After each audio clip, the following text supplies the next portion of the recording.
Bueno, vamos a empezar ya lo que sería la práctica del tema 4, es decir, este tema dedicado a la competencia perfecta que se llama la oferta competitiva. En el primer ejercicio nos dan información acerca de ese mercado de competencia perfecta, el cual va a estar compuesto por un total de 1000 empresas. Así que diríamos que el número de empresas de este mercado, es decir, n es igual a 1000. Enviamos n es igual a 1000. A su vez, también nos dan información de la estructura de costes de cada una de las empresas. Y nos dicen que el coste total de cada una de ellas tiene la siguiente forma. En mi caso sería 20q al cuadrado menos 1500q más 4000.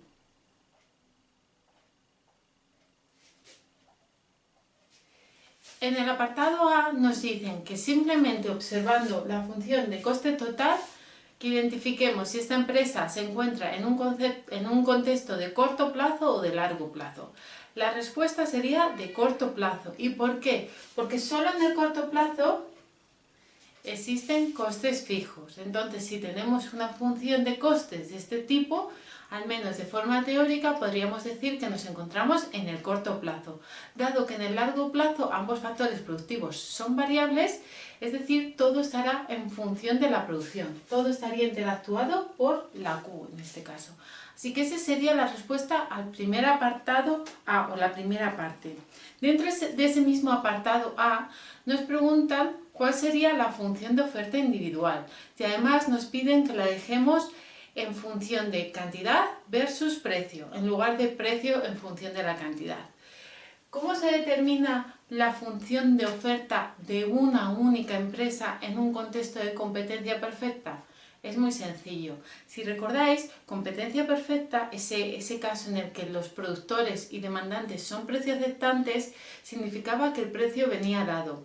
Y por lo tanto, para obtener un beneficio máximo en el que siempre es ingreso marginal igual a coste marginal, el ingreso marginal en este caso iba a ser siempre el precio, iba a ser fijo, porque el precio venía dado por el mercado.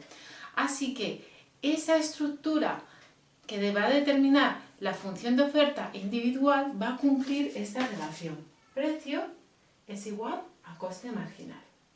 Bueno, aquí lo vamos a dejar de esta forma en general, lo vamos a cuantificar ahora. Únicamente recordaros que no sería tan sencillo.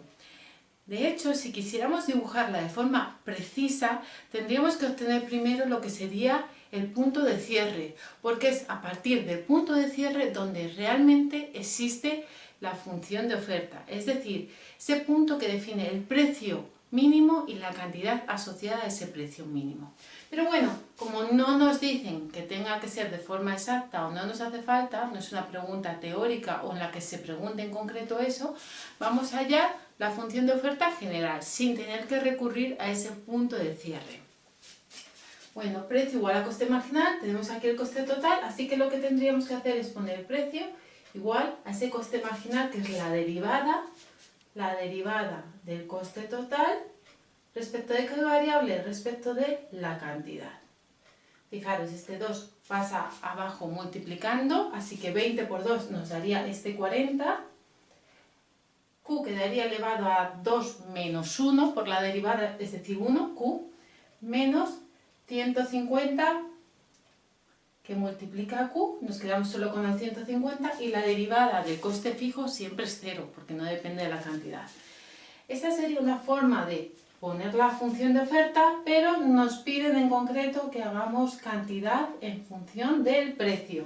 Es decir, lo que vamos a hacer es despejar la cantidad. Pues este 150 que está restando pasa sumando P más 150 y este 40 que está multiplicando pasaría dividiendo. Esta sería la función de oferta individual. Ahora vamos a hallar en el siguiente apartado la función de oferta del mercado. Como os decía, en el apartado B nos piden obtener la función de oferta del mercado.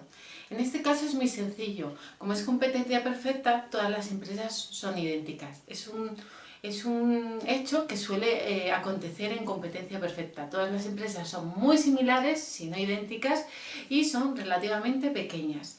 En concreto, este mercado de N empresas idénticas está formado por 1000 empresas idénticas. Es lo que decíamos antes. Para obtener, por lo tanto, la función de oferta del mercado debemos hacer lo que se conoce como una suma horizontal, es decir, sumamos cantidades, nunca precios. El resultado será que para cada precio tendremos la suma total de oferta o de cantidad ofrecida en el mercado, que estaría compuesta por todas estas empresas. En términos prácticos, ¿cómo se realizaría analíticamente esto? Pues tendríamos que coger la función de oferta individual y multiplicarla por n, el número de empresas que teníamos antes, que eran 1000. Claro, funciones de oferta realmente tengo la misma, pero expresada de dos formas. Puedo tener la función de oferta donde la P está despejada y la función de oferta donde la Q está despejada. ¿Cuál de las dos me interesa? ¿Me da igual coger una o la otra? No, sería un grave error. Es una suma horizontal, suma de cantidades. Así que la que tengo que coger siempre es la que tiene la cantidad despejada. De tal forma que la oferta total será 1000 veces la oferta individual. Sumamos cantidades. Es decir, cogemos este 1000 y multiplicamos toda esta expresión.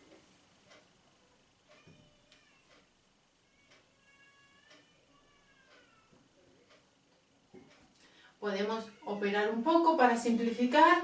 Tendríamos este 0 con este se va, el 100 entre 4 es 25, pues tendríamos 25 multiplicado por P más 150. Todo esto es la QS, la función de oferta del mercado. En el apartado C lo que nos piden es obtener el equilibrio del mercado. Para ello necesitamos tanto la oferta como la demanda de mercado, no la oferta individual, ¿vale? Bueno, aunque a mí solo me piden la oferta y la demanda, he preferido dibujar ya directamente lo que sería el equilibrio, dibujarle.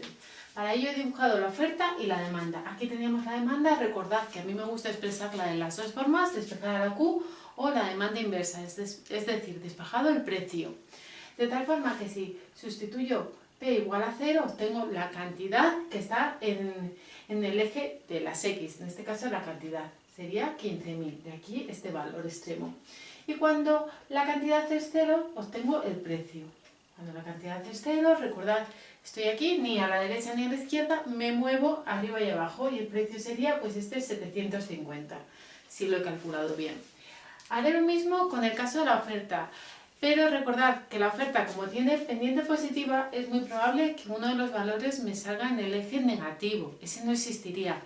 De hecho, estamos suponiendo que la oferta es así y lo vamos a hacer así siempre, pero de forma estricta tenéis que recordar que la función de oferta nace en el punto de cierre. Por lo tanto, la curva de oferta realmente ni siquiera nacería aquí, seguramente, sino en otro valor intermedio. Pero si no se dice nada y para facilitar el análisis y para dibujarlo tampoco nos supone un mayor coste, pues lo vamos a hacer pues como si la oferta fuera toda la función de coste marginal y ya está, ¿vale? Pero tenéis que saber que realmente no nacería, no tiene por qué nacer aquí. En concreto, tenemos aquí la función de oferta convencional, cuando el precio es 0, la cantidad es 3.750, precio 0, es decir, nos movemos de derecha a izquierda porque arriba y abajo sería 0, no estaríamos ni en la parte de arriba ni en la de abajo, y de ahí sale ese 3.750 que tenemos aquí. Pero fijaros, ¿qué pasa cuando la cantidad es 0? El precio tomaría un valor negativo. Claro, es que la función nace de más abajo, ¿vale? Pero bueno, aunque no sería estrictamente correcto esta función que hemos dibujado aquí, la vamos a dejar así. El equilibrio en el punto en que demanda y oferta confluyen. Es decir, una posible opción es igualar la cantidad ofrecida con la demandada. O podríamos haber despejado el precio, haber usado esas dos expresiones, daría igual. Tenemos aquí la demanda, la oferta, lo único que hay que hacer es despejar el precio.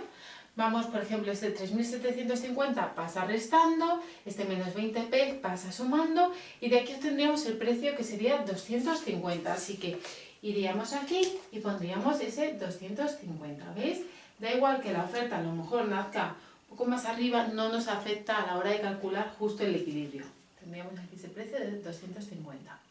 En cuanto a la cantidad, ¿cómo se obtiene? Pues tendríamos que ir o a la curva de oferta agregada o a la curva de demanda agregada y sustituir. Donde pone P pondríamos 250, nos da igual hacerlo aquí o hacerlo aquí, porque nos tiene que dar el mismo valor, que sería en este caso 10.000. Si quisiéramos... Pero eso es la oferta total, la cantidad intercambiada, lo que se demanda en total y lo que se ofrece cuando se vacía el mercado. Si quisiéramos obtener la cantidad ofrecida por cada empresa, lo que tendríamos que hacer, bueno, tenemos realmente dos opciones, no es solo una. Podríamos ir a esa función de oferta individual y donde pone el precio, sustituir por 250 y tendréis que el valor es 10. Otra posible opción, como sabemos que todas las empresas son idénticas, en sí sabemos que todas van a ofrecer la misma cantidad, todas van a salir igual. Por lo tanto, podríamos dividir la cantidad total, Q, entre el número de empresas, entre N. En este caso, Q es 10.000, entre N, que era 1.000, pues nos da ese 10, lo que cada una de las empresas van a producir en este caso, en este contexto. En el apartado D nos piden obtener la elasticidad de la demanda y de la oferta en el punto de equilibrio. Para ello, recordad utilizar las expresiones de elasticidad.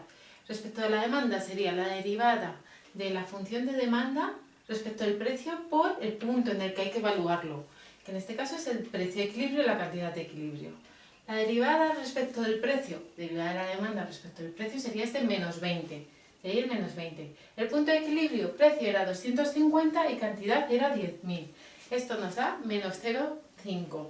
En el caso de la oferta es hacer exactamente lo mismo, pero teniendo en cuenta la función de oferta. Por lo tanto, la derivada de la función de oferta respecto al precio nos daría, en lugar de menos 20, nos daría 25. Y el punto de equilibrio es el mismo. Resultado más 0,63. Bueno, en este caso vemos que la elasticidad de la demanda es negativa, lo que es bastante normal. Responde a esta pendiente negativa de la demanda, es decir, se está cumpliendo la ley de la demanda. Pero eso no nos indica si la elasticidad es grande o pequeña. Lo que nos estaría indicando es esa relación negativa, porque la elasticidad lo que dice es cómo cambia la cantidad demandada cuando el precio se incrementa en un 1%. Y lo que nos está diciendo esto es que si el precio se incrementa un 1%, la cantidad demandada cae. Ese signo negativo nos dice esa relación, que cae en concreto un 0,5%. Ya estaría en tanto por ciento. Recordad que no hay que multiplicar ni hacer nada. Ese valor ya es como si estuviese en tanto por ciento, aunque no se ponga el tanto por ciento. Al ser inferior a 1, que es el incremento que habían sufrido los precios, que estamos suponiendo cuando hablamos de elasticidad, al ser inferior a 1 decimos que es inelástica. Recordadlo, una elasticidad igual a 1 sería unitaria y de elasticidad o de valor mayor que 1 sería elástica. Porque eso es lo que nos dice es que se está reaccionando de forma más acusada de a cómo han cambiado los precios. Por ejemplo, si hubiese sido menos 2, eso hubiese significado que si los precios se incrementan en un 1%, la cantidad demandada estaría cayendo un 2%, es más que proporcional, ¿no? En este caso es menos 0,5, así que es inelástica. En el caso de la oferta, la relación es positiva. Responde a esta relación positiva precio-cantidad ofrecida. Cuanto mayor es el precio, mayor es la cantidad ofrecida. Por eso es positiva. Para decir si es grande o pequeña, hay que ver el valor. Sin el signo 0,63, redondeando un poco a 2 dígitos, nos estaría hablando de una elasticidad inferior a 1. Así que sería también inelástica. En el apartado E, nos dicen que el gobierno decide poner un impuesto unitario, es decir, por cada unidad producida. En términos prácticos, la empresa lo que le va a tocar es pagar 10 euros, que es el impuesto que nos dicen, por cada unidad que vende. Es decir, ¿cómo vamos a articular esto? Lo vamos a articular desde la perspectiva de la oferta, dado que es el oferente el encargado de ejecutar o llevar a cabo ese impuesto unitario. Y lo vamos a hacer a través de su función de costes. ¿Por qué? Porque para la empresa es como si fuera un coste adicional. Tiene que pagar 10 euros por cada unidad. Eso le exige el gobierno. Así que si la estructura de coste original era lo que tenemos en negro, habría que añadirle este otro término. Fijaros que es 10, que era el impuesto, por el número de unidades, porque es un impuesto unitario, es decir, por cada unidad. Así que tendríamos 10Q, sumando, porque es un coste adicional. A partir de aquí tenemos que hacer como hemos hecho hasta ahora. Primero tenemos que obtener la función de oferta individual y a continuación la función de oferta de mercado.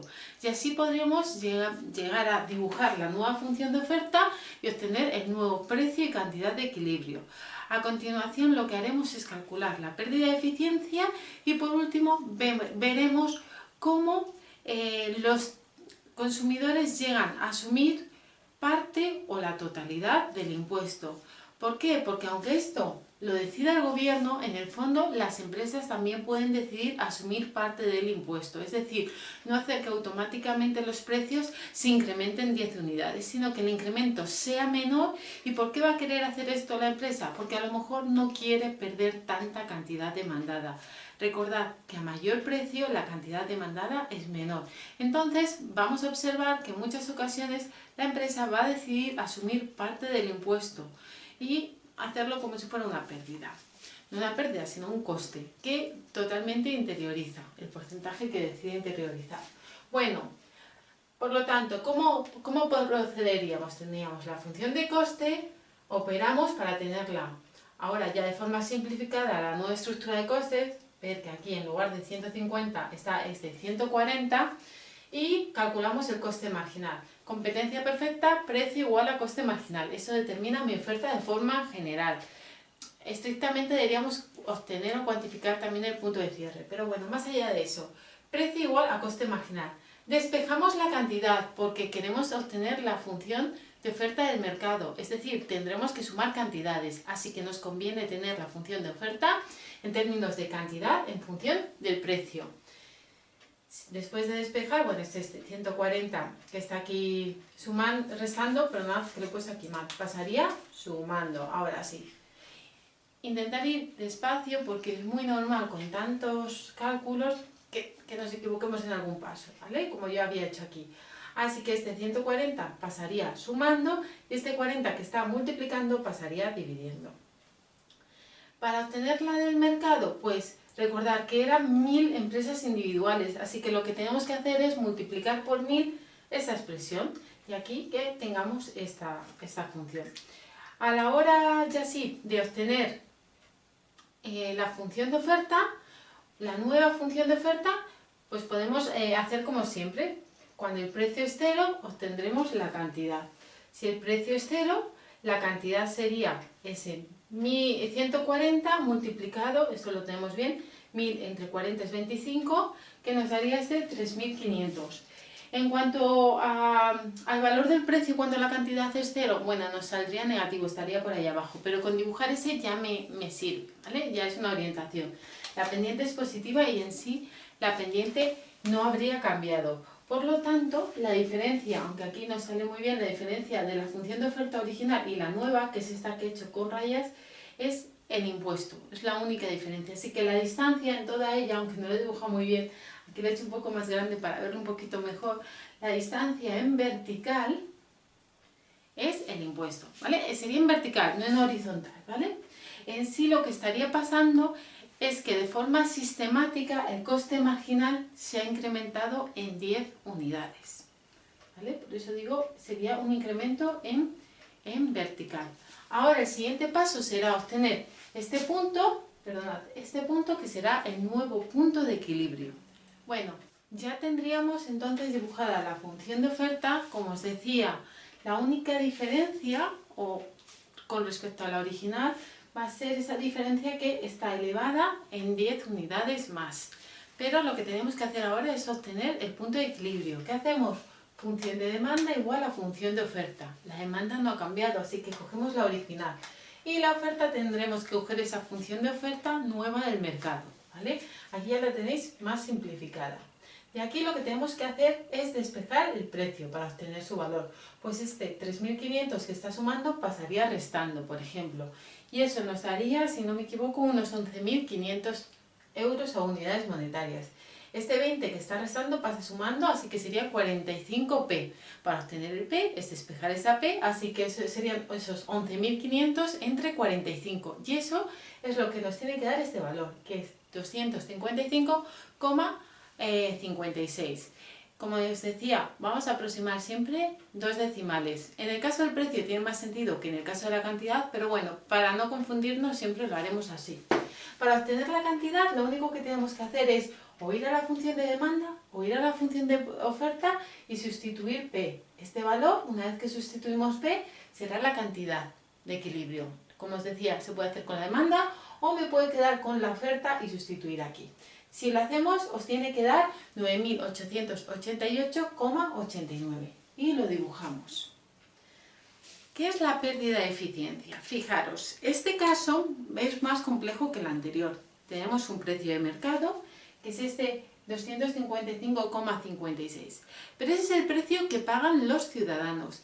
Realmente el precio que cobran los empresarios no es ese valor, porque recordad, tienen que pagar 10 unidades al Estado. Así que el precio que realmente cobran son 10 unidades menos, que coincide, si recordáis esta distancia era de 10, coincide con la función de oferta original. Claro, porque en el fondo su estructura de costes real no ha cambiado, lo único que se ha visto modificada por ese impuesto, pero una vez que se paga ese impuesto, la estructura de costes es la misma. De tal forma que es muy sencillo obtener este valor, que sería el precio que realmente van a cobrar los productores. A este valor le quitamos 10 y ya estaría, entonces sería 245,56. Ahora os diré por qué hago todo esto, ¿vale? Bueno, pues ya tendríamos el precio que pagan los consumidores y el precio que cobran realmente los productores. ¿Cómo se evalúa la pérdida de eficiencia? Pues para ver la pérdida de eficiencia tenemos que comparar una situación en la que hay competencia perfecta y no interviene ningún agente, sea el Estado o el que sea, con respecto a la nueva situación, ¿vale? Caso de competencia perfecta sin que intervenga en el mercado el gobierno, pues era el punto que teníamos de partida, era este valor. ¿Cuál era el excedente del consumidor? Si recordáis, el excedente del consumidor es todo el área comprendida entre el precio y la curva de demanda, porque la curva de demanda nos decía el precio que estaba dispuesto a pagar cada consumidor. Y siempre que ese precio que estaba dispuesto a pagar era inferior al que realmente pagaba, era un excedente, era algo positivo. Así que el excedente de la demanda era todo este triángulo, ¿vale? Este grande, que iba de 750, 250 y este precio, esta cantidad que eran originalmente 10.000, ¿vale? La nueva cantidad la he puesto aquí abajo, que sería inferior, que es ese 9.888,89. Ese era el excedente de la demanda. Por el lado de la oferta era justo lo que estaba por debajo de ese precio, es decir, lo que está comprendido entre el precio y la función de oferta. ¿Qué es lo que pasa ahora? Ahora lo que realmente pagan los consumidores no va a ser 250, sino un precio mayor, 255,56. Así que su excedente del consumidor no va a ser este área tan amplia, sino que como este es el nuevo precio, será este área. ¿Vale? Este es el nuevo excedente del consumidor, que vemos que es mucho menor a la original. ¿Qué pasa con el excedente del productor? Pues antes el precio estaba aquí y este era el excedente del productor, pero ahora el precio que realmente cobra el excedente del productor, perdón, no va a ser este 255, sino que va a ser 245. El resto se lo tiene que pagar al gobierno, así que el excedente del productor será esto. Este área más pequeña. ¿Qué es lo que está entre medias? ¿Qué sería esto? Fijaros, esta distancia es el impuesto. Si lo multiplicamos por el número de unidades que se venden, es la recaudación total que obtiene el gobierno. Así que todo esto, que lo pongo con puntitos, sería la recaudación del gobierno, ¿vale? ¿Y qué es lo que se pierde respecto al caso en el que no estaba el gobierno? Este triángulo de aquí. Y este triángulo será la pérdida de eficiencia. ¿Cómo se obtiene? Fijaros, necesitamos esta distancia, que ya sabemos cuánto es. O sea, podríamos hacer la resta de estos dos valores, pero ya sabemos lo que es. Es 10, que es el impuesto. Por esta otra distancia, tendríamos que hacer la diferencia entre esos 10.000 menos 9.888,89 y todo ello dividirlo entre 2. Y eso será la pérdida de eficiencia. ¿Cuál es ese valor? Bueno, pues si lo calculáis vais a obtener que la pérdida de eficiencia debe ser 555,55.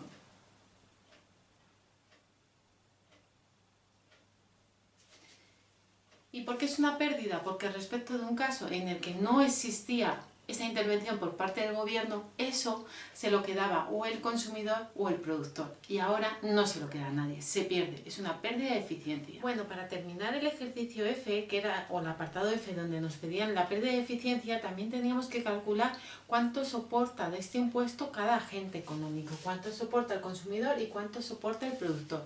Para poder evaluar eso, lo que tenemos que ver es comparar cuál era el precio original antes de que se diese ese impuesto y cuál es el precio final que cada uno al que cada uno se va a enfrentar, ¿vale? Si viéramos que el incremento o la diferencia del precio original al final es de 10 unidades, eso es que asumirían el 10%. Lo que vamos a observar es que el consumidor va a tener un precio mayor que el inicial, mientras que el productor, si asume parte de ese impuesto, va a cobrar o va a finalmente percibir un precio inferior al original. Recordad que el original era 250. Vamos a ver qué porcentaje del impuesto lo va a asumir el consumidor. Vemos el precio que finalmente paga, 255,56. El precio que debería pagar si no existiera el impuesto. Y esta diferencia, que es inferior a 10, si la tenéis, si la dividimos entre 10, que sería el total o el 100% del impuesto, lo que nos da es 0,56. ¿Qué significa este 0,56? Que este consumidor, que estos consumidores no están asumiendo el 100% del impuesto, solo están asumiendo el 56%. Es decir, los precios que finalmente pagan se incrementan, pero no el 100%, no 10 unidades monetarias, sino el 56%, es decir, 5,6 unidades monetarias en este caso. ¿Qué pasaría con el productor? Bueno, si no existiese el impuesto, cobraría 250, pero como está el impuesto, ha decidido que finalmente el precio que él va a percibir después de haber dado esos 10 euros unitarios al Estado va a ser 245,56. Esta diferencia entre 10 nos va a dar qué porcentaje asume respecto del total, que son 10 unidades. Y nos da 0,44. Lógicamente, si este es 56, este será 44, porque el 100% del impuesto se tiene que repartir, se tiene que pagar, ya sea porque el consumidor lo paga directamente o porque el productor asume ese coste. Así que aquí el productor solo asume el 44%, que bueno, no estaría mal.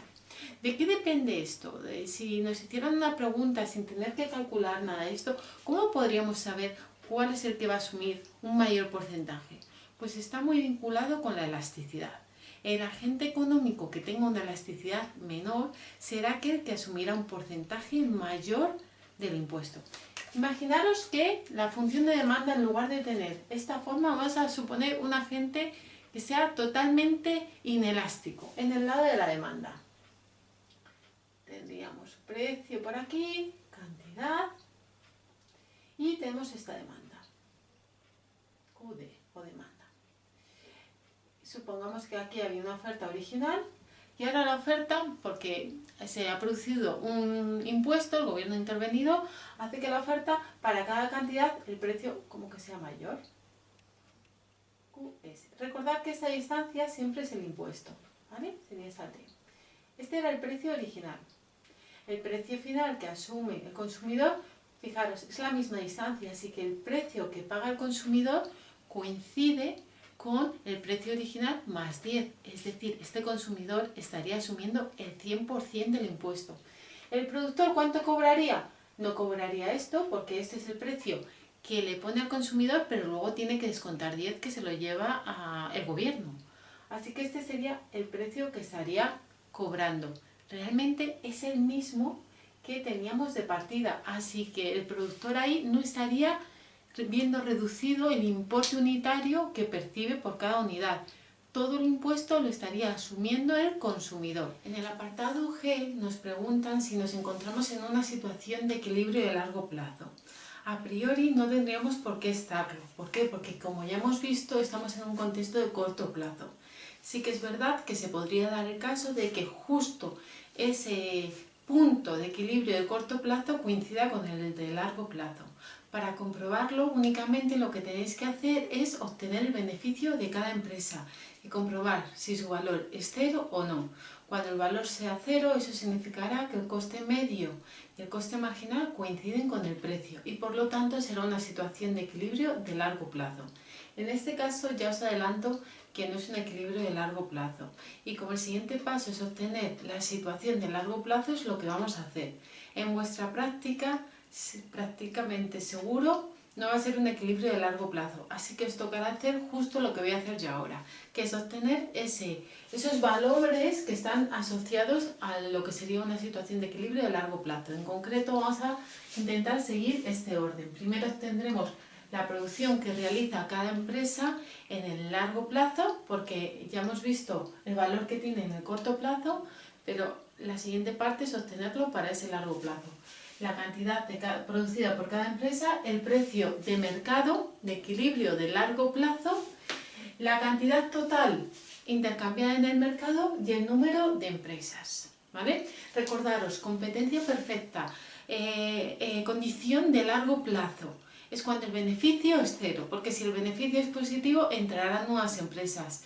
Más empresas, se incrementa la oferta y al final una mayor oferta baja el precio.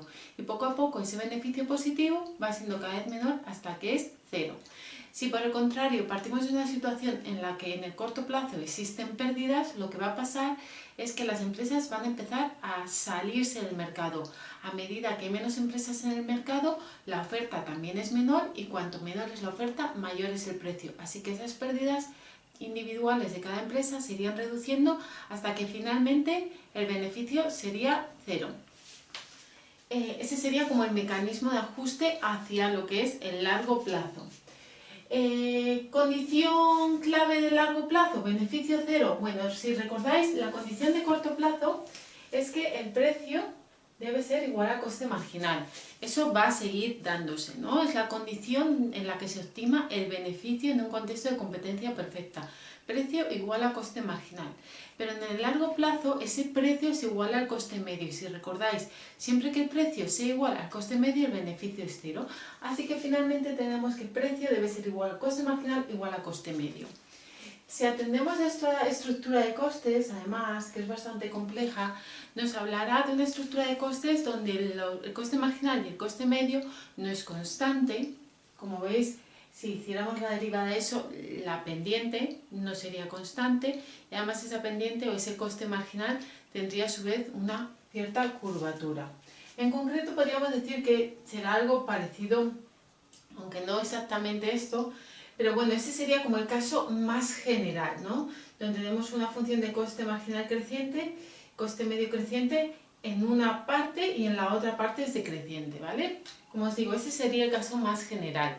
En ese caso más general, el punto que nos dice la cantidad de equilibrio que va a producir cada empresa sería este, donde precio es igual a coste marginal. Y precio igual a coste marginal igual a coste medio. Y eso nos daría ese Q que estamos buscando ahora. Este es el dibujo más general. Para este caso no sería exactamente igual, pero porque serían líneas rectas. Si veis el coste marginal, ahora veremos que este es el coste marginal y este es el coste medio. El coste marginal es una línea recta, el medio no.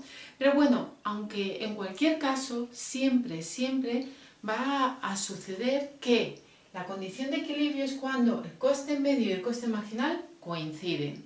Ya tengan esta forma en la que ambas tienen curvatura o aunque una no la tenga, sea una línea recta y la otra sí que tenga cierta curvatura, da igual. Así que ni siquiera nos haría falta realizar el dibujo. Simplemente estableciendo esta relación coste marginal es igual a coste medio, obtendríamos la cantidad que va a producir cada una de las empresas en el largo plazo. Es lo que vamos a hacer aquí. Fijaros, aquí arriba he puesto como recordatorio la estructura de costes, es decir, el coste total. Cuando hacemos la media, cuando hacemos la derivada, obtenemos el coste marginal. La derivada de este elemento sería 40Q, ¿verdad? Porque el 2 baja, multiplicado por el 20 se convierte en 40, 40Q, porque el elevado a 2 hay que restarle 1. menos, esto es 150Q, así que la derivada es 150 y la derivada de una constante es 0. Coste marginal igual a coste medio. Hay que únicamente dividir el coste total respecto de Q. Aquí tengo una Q al cuadrado, se me va, se me queda 20Q, menos 150Q, se me va esa Q, 150, y luego 4000 entre Q. Operamos, si os dais cuenta, por aquí tengo menos 150, menos 150, se me cancelan porque el que está negativo pasa a positivo y por lo tanto se cancela. Este 20Q lo paso al otro lado restando, por eso se me queda en 20, este 40 menos 20 se me queda en 20Q. Luego me quedaría este elemento que está aquí. ¿Qué es lo que hago? Esta Q que está dividiendo la paso multiplicando. Este 20 lo paso dividiendo y hago la raíz cuadrada de este cociente y ya tengo el valor de Q, que es 14,14. Es decir, en el largo plazo cada empresa va a producir 14,14 unidades. Ahora, siguiente paso, vamos a obtener el precio. Bueno, sabemos también que en el largo plazo el precio es igual al coste medio o precio siempre es igual a coste marginal. Esto pasa tanto en el corto como en el largo. Y esto pasaría en el largo. ¿Qué significa esto? Que me da igual sustituir en el coste marginal o en el coste medio. Si yo me voy aquí, que es el marginal, o me voy aquí, que es el medio, sustituyo donde pone Q, pongo 14,14, obtendré el precio, porque de esas dos formas puedo obtener el precio. No obstante, lo vamos a hacer ahora. Como os decía, el siguiente paso sería obtener el precio. ¿Qué he hecho? He cogido la función de coste marginal. Como os decía, podríais haber cogido también la de coste medio. Donde viene la cantidad, ya introducimos la cantidad que va a producir cada agente económico, cada productor. Y de ahí obtenemos el valor que corresponde al precio. En este caso son 415,68 unidades monetarias. Eso sería para obtener el precio. El siguiente paso sería obtener cuál es la cantidad que se va a intercambiar en el mercado. Recordad que son oferentes pequeños, muchos, demandantes pequeños y muchos. ¿Dónde podemos ver la cantidad? Es decir, esto es como si fuese el precio ya final de equilibrio. Es decir, para obtener la cantidad, lo único que tenemos que hacer es irnos a la función de demanda y sustituir la P por el precio de equilibrio y así obtendremos la cantidad demandada. Si recordáis, la curva de demanda era 15.000 menos 20P. Así que donde poníamos P, ponemos el valor de P. Y así podemos obtener la cantidad demandada del mercado, que en este caso, por supuesto, coincide con la de oferta. Así que ya tendríamos la cantidad de equilibrio. Para saber el número de empresas, lo que tenemos que hacer es recordar que todas son idénticas, así que todas van a producir las mismas unidades y lo único que habría que hacer, por lo tanto, para obtener el nuevo número de empresas es coger todo lo que se produce dividido entre lo que produce cada empresa. De esa forma sabremos el número total de empresas. Aquí he querido respetar lo de los dos decimales, pero sí que es verdad que en este caso concreto el consenso habitual es redondear a 0 decimales, porque no tiene ningún sentido un número decimal en un contexto del número de empresas que hay en el mercado. Entonces, ya habríamos concluido. Si quisierais comprobar que esto es un equilibrio de largo plazo, lo único que tendríais que hacer es obtener el beneficio y comprobar que ese beneficio es igual a 0. En el apartado H, lo que nos piden es hacer lo que habíamos hecho con el impuesto, es decir, volvemos a esa situación de corto plazo y en lugar de considerar que el gobierno está imponiendo un impuesto unitario, está imponiendo una subvención unitaria, una subvención a la producción. ¿Qué va a permitir esto? Pues va a permitir que la empresa pueda producir a costes más bajos, dado que ahora por cada unidad el gobierno le va a dar 10 unidades monetarias. Esto significa que automáticamente los precios van a ser igual a 10 unidades menos que los que teníamos en el equilibrio antes de que existiera ningún tipo de intervención. No tiene por qué. Puede ser que parte de esa subvención realmente la soporten o en este caso se beneficien los consumidores, pero que otra parte se beneficie el productor. Lo que luego a continuación veremos. Primero vamos a ver cuál va a ser la nueva situación de equilibrio. Y para ello tenemos que contemplar este fenómeno, el hecho de que ahora para la empresa cada unidad productiva es más barata, 10 unidades monetarias menos tiene que pagar. Así que si teníamos una estructura de costes original como esta que tenemos aquí arriba, a la hora de contemplar la subvención tenemos que tener cuidado. Ahora hay que restarla, porque una subvención es un coste menor. Mientras que antes, con un impuesto, era como que la empresa, al final, como tenía que darle luego al gobierno 10 unidades monetarias por cada unidad producida, en el fondo es como si sus costes fueran mayores. Aquí es todo lo contrario. Ahora el gobierno le va a pagar a la empresa, le va a dar 10 euros por cada unidad. Así que lo único que tenemos que hacer es, a esta estructura de costes, añadir este término, el menos 10Q. Bueno, vamos a simplificar, tenemos aquí también otra Q, menos 150 menos 10, y aquí sale ese menos 160. Claro, ¿cómo es la oferta de cada una de las empresas en el corto plazo en un contexto de competencia perfecta? Precio igual a coste marginal. Así que debemos hallar el coste marginal e igualarlo al precio. Esa será la función de oferta de cada empresa. Eso, solo de las empresas, de forma individual, de cada una de ellas, no del mercado. Luego tendremos que obtener la del mercado. Coste marginal es hacer la derivada, ¿no? Si recordáis, es la derivada del coste total, que es esta estructura, respecto de la cantidad. Aquí se nos quedaría 20 por 2 es 40, Q que estaba al cuadrado, ahora se nos queda solo elevado a Q, o sea, elevado a 1, solo Q. Luego 160Q se nos queda 160 y la derivada de una constante del coste fijo, su derivada es 0, porque no varía. Como os decía, precio igual a coste marginal, así que donde teníamos coste marginal ahora ponemos P, que es el precio. Y esta cantidad es la cantidad de oferta de cada empresa. Para poder sumarlas no puedo dejar despejado el precio y multiplicarlo por el número de empresas idénticas que hay en el mercado. Sería un error, estaría haciendo una suma vertical. Yo quiero hacer en este caso una suma horizontal, es decir, de cantidades. Por lo tanto, antes de agregar las curvas de oferta individuales, lo que tengo que hacer es despejar la cantidad, que es lo que tengo aquí. Fijaros, este 160 que estaba restando, le he pasado sumando, por eso es P más 160. Este 40 que estaba multiplicando, lo pasé dividiendo. Ya tengo la función de oferta de una empresa. Como en el mercado hay 1000 empresas idénticas, lo único que tengo que hacer es multiplicar este término por 1000. Fijaros, con este se va, 100 entre 4 es 25, que multiplica a todo este término. Por eso me quedaría el 25p más 25 por 160, que es 4000. Si yo quisiera dibujar esto, pues nada, fijaros que aquí os he puesto lo que sería el mercado.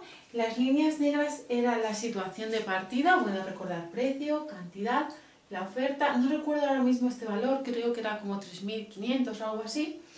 De la demanda era 15.000 y 750, y esta era la oferta. Inicialmente, por lo tanto, antes de que el gobierno interviniera en este mercado, el precio de equilibrio era 250, que ya lo tendréis por ahí, y la cantidad era de 10.000. ¿Qué es lo que pasa ahora? Que la función de oferta nueva, o a la que se va a enfrentar los demandantes, ya no es esta, sino la que contempla la subvención. Si os fijáis, el punto de partida, cuando el precio es 0, la cantidad es 4.000, por eso he puesto aquí este 4.000.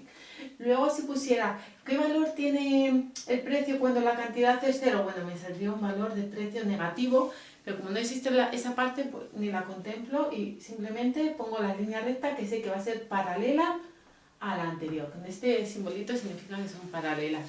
Y además sé que la distancia vertical es de 10 unidades monetarias, que es la subvención. Porque lo único que diferencia la curva anterior de esta son esos 10 euros o esas 10 unidades monetarias. ¿Vale? Que de hecho, si os fijáis, que como esto viene de coste marginal, aunque luego se agregue, solo ha cambiado este elemento, no la pendiente, que es el elemento que estaría multiplicando por Q. Pero bueno, si eso os complica, olvidaros. Y ver que esta distancia siempre va a ser de 10. Bueno, en este caso tendríamos que obtener lo que sería el nuevo equilibrio, que es lo que vamos a hacer a continuación. Visualmente o gráficamente estará aquí, donde está la nueva función de oferta con la curva de demanda, que esta curva de demanda no ha cambiado. Así que el siguiente paso va a ser esto, tener esto. Para lo cual vamos a igualar la función de demanda que ya teníamos con la función de oferta nueva. Como os decía, ahora vamos a obtener el precio y la cantidad de equilibrio. ¿Qué he hecho? Igualar la curva de demanda con la curva de oferta. Esta era mi demanda original y mi nueva oferta. Lo único que estoy haciendo es despejar este 4.000 que está sumando, pasa restando, de ahí ese 11.000, y luego este 20p que está restando pasa sumando de ahí el 45p. Despejo y de aquí el valor del precio de equilibrio nuevo sería 244,44, este valor, que como veis está por debajo del 250 que teníamos de partida. En cuanto a la cantidad, ¿cómo se obtiene la cantidad?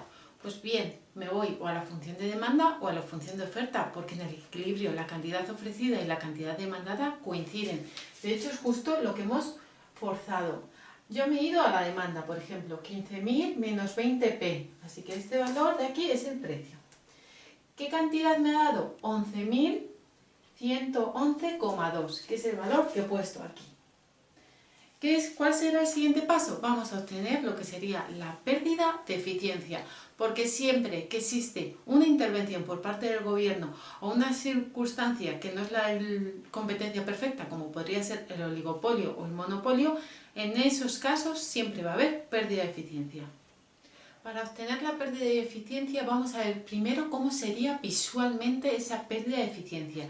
Para ello siempre tenemos que partir de una situación de competencia perfecta. Bueno, competencia perfecta, claro, sin intervención por parte de ningún organismo, como es el gobierno, que sería en este caso. Fijaros, el punto de partida teníamos este punto de equilibrio. El excedente de la demanda era todo ese área comprendida entre la curva de demanda y el precio. Así que en ese caso era este área, por aquí. No estaba mal. El excedente del productor, voy a coger otro color, pues era aproximadamente el área que estaba comprendida entre el precio y la función de oferta. Bueno, vamos a suponer que es todo este área, aunque no sea estrictamente así. Tendríamos todo eso. Vamos a ver qué pasa ahora con la aparición de esta subvención, que es un caso un poco más difícil de dibujar, o al menos para mí, o a mí me lo parece, que en el caso del impuesto.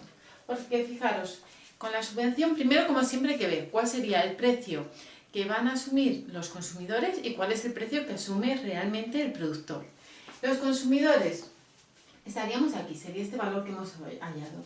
¿Por qué? Porque el consumidor tiene su demanda, como siempre, y él se enfrenta a la nueva oferta. Así que este sería el precio de los consumidores. Pero ¿cuál es realmente el ingreso unitario que percibe cada productor? Pues no es este valor, sino que sabe que adicionalmente por cada unidad el gobierno le va a dar 10 euros más. Así que sobre este precio que percibe tendríamos que añadir esos 10. Estaría aquí. ¿Cómo se obtiene este valor? Muy sencillo. A este le sumamos 10 y ya lo tendremos. Vale, ese es el precio del productor. Por eso pongo PP, precio del productor. Vale. ¿Cuál sería, por lo tanto, el excedente del consumidor? Fijaros, ahora el excedente del consumidor, gracias a la subvención, no va a ser menor, como nos pasaba antes con el impuesto, sino que va a ser incluso mayor al que teníamos en un caso de competencia perfecta. Claro, el precio sería este, como os he dicho, el de los consumidores, y sería todo el área comprendida entre la curva de demanda y el precio. Así que fijaros, es mayor que antes. De hecho, gana como extra respecto al anterior. Si recordáis, el anterior era este triangulito, ahora tiene esto extra, que antes no tenía. Eso extra lo gana respecto a la situación de partida. Así que por el momento no parece que haya pérdida, ¿no? Porque incluso los consumidores salen ganando. ¿Cuál es el excedente del productor? Bueno, si recordáis, el excedente del productor inicialmente era este área. Si os viene bien hacer dos gráficos, no lo dudéis, ¿vale? Inicialmente era ese área, pero ahora el excedente del productor es todo el área comprendida entre el precio que percibe el productor y la curva de oferta. Así que no es esto, que es pequeño, sino que crece todo esto, hasta aquí. O sea, lo que crece esta sería este cachito. Esto es extra que crece. ¿Vale? Cuidado, que tiene esta forma, ¿vale? Todo esto es el excedente del productor, que con respecto a antes crece este área de arriba, que no es un rectángulo porque termina aquí un poco como en pico, ¿vale? Toda esta zona es extra. Así que ahora el consumidor tiene un excedente mayor, el productor tiene un excedente mayor, dónde está la pérdida, ¿no? Bueno, pues esto no ha sido gratis. El hecho de que los productores puedan cobrar en términos efectivos o ingresar por cada unidad un valor mayor que antes, y el hecho de que los consumidores puedan percibir un precio inferior al original, no ha sido gratuito. Esto se ha debido a que ha existido una subvención. Y una subvención es dinero que pone el gobierno, ¿vale? Así como en el impuesto lo que teníamos era la recaudación, no sé si os lo mencioné, pero ese rectángulo que quedaba por ahí entre medias, entre el excedente del consumidor final y del productor final, ese rectángulo era el impuesto por el número de unidades, es decir, era la recaudación. Aquí no recauda, aquí es todo lo contrario. Aquí el gobierno está pagando, está dando dinero. Y en el fondo ese dinero es de todos los consumidores, ¿no? Hacienda somos todos. Y vamos a ver cuánto está pagando y cuánto realmente se está recuperando y cuánto no. Fijaros, os decía, esta distancia es el impuesto, perdón, la subvención, por cada unidad. Pero ¿cuántas unidades se están intercambiando? Estas. Así que si yo multiplico esta altura, que es 10, por el número de unidades, todo este área, o sea, lo podemos dibujar visualmente, este área, toda ella, completa, sería el dinero que está poniendo el Estado para que exista esa subvención. Bueno, no está del todo mal, porque como habíamos dicho, el consumidor de todo este área, de todo este rectángulo, se va a quedar una parte.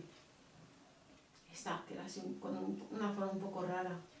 Esto era extra que se llevaba el consumidor. El productor se llevaba extra esto. Vale, genial. Es decir, el dinero que está poniendo el gobierno hace que el excedente del consumidor sea mayor y que el excedente del productor también. El del consumidor crecía este área y el del productor crecía este área. Pero ¿qué pasa con este área? Eso es dinero que está poniendo el gobierno. No se lo queda como un excedente ni el consumidor ni el productor. Ahí estará la pérdida de eficiencia. ¿Cómo se obtiene? Muy sencillo. Esta distancia, que ni siquiera me hace falta cuantificarla, sé que es 10 multiplicado por esta distancia, es decir, la nueva cantidad de equilibrio respecto a la original, 10.111,2 menos 10.000, base por altura entre 2. Si cuantificáis eso, ese valor, de hecho lo debo tener por aquí, 556 sería la pérdida de eficiencia que se estaría dando en este mercado. Y en este caso es porque es recaudación que está poniendo el gobierno en este mercado, pero que nadie se la está llevando. Nadie se está beneficiando de ella, mejor dicho. Se pierde. Y finalmente, para ver cuánto soporta cada agente, consumidor o productor, o mejor dicho, en este caso, de cuánto se beneficia cada uno de los agentes, dado que es una subvención, lo que tenemos que hacer es esa comparativa del precio de partida con el precio final, el precio que los consumidores terminan pagando o los productores terminan cobrando. Y esas diferencias las tenemos que ver en términos de la subvención, es decir, respecto a ese máximo incremento, o mejor dicho, máxima reducción de 10. En el caso del consumidor, bueno, si os dais cuenta, yo siempre pongo los valores de tal forma que me va a dar positivo. Si queréis, ponéis el valor absoluto para garantizar que os da un valor positivo. Yo sé que el consumidor ahora va a pagar menos que antes, por eso pongo el valor de partida, el de 250, el precio que pagaba inicialmente, menos el que paga ahora. ¿Veis? Un signo mayor, un valor mayor menos 1 menor, me sale positivo. Si hubiese hecho valor final menos inicial, es que sé que es una caída, hubiese salido negativo. Pero no pasa nada, lo pongo en valor absoluto y ya está, me olvido. Pero bueno, 250 menos 244,44 es el valor que se ha modificado el precio. Tope, 10 unidades. Así que lo pongo respecto al 10. ¿Eso qué me da? Que ha sido, ya lo multiplico por 100 y lo expreso en tanto por ciento, significa que el precio para el consumidor ha caído un 56%, dado que existe esa subvención. ¿Qué le ha pasado al productor? Bueno, el productor podría haber bajado el precio un 100%, pero no ha sido así, no lo ha bajado un 100%. Para el consumidor lo ha bajado un 56%. Eso significa que el va a cobrar más, pero que no va a cobrar un 100% más. No va a hacer que el consumidor asuma plenamente el impuesto. De hecho, ya sé que si este es 56, el otro va a ser un 40%. No obstante, si lo quiero cuantificar, ¿cómo sería? Pues veo la diferencia entre el precio que cobraba inicialmente antes de la subvención, precio de partida 250, y veo el precio que finalmente va a percibir él. Que si recordáis era a 244,44 le teníamos que sumar 10, porque esa justo era esta distancia, así que esta distancia es de 10. Por eso aquí tengo el 254, es un 5, ya no es un 4, 44 menos 250 entre 10 y me da que es un 40%. Es decir, lo que ha pasado es que de esos 10 euros, el 40% de esos 10 euros que ha dado el gobierno se los ha quedado la empresa, no lo ha transmitido al consumidor. ¿Qué le ha transmitido al consumidor? Un 56%. Así que el consumidor va a obtener, va a ver en el mercado un precio que no es que sea 10 euros más barato, sino que se va a corresponder con una bajada del 56%. Mientras que, por lo tanto, el consumidor no es que vaya a tener una ganancia de 10 euros, como era la subvención, sino que solo hace que el precio que él finalmente perciba extra se incrementa en un 40%. Recordad, esta subvención se tiene que repartir entre los dos, así que si por ejemplo uno es el 60, el otro será el 40. Con calcular una de ellas nos hubiese bastado.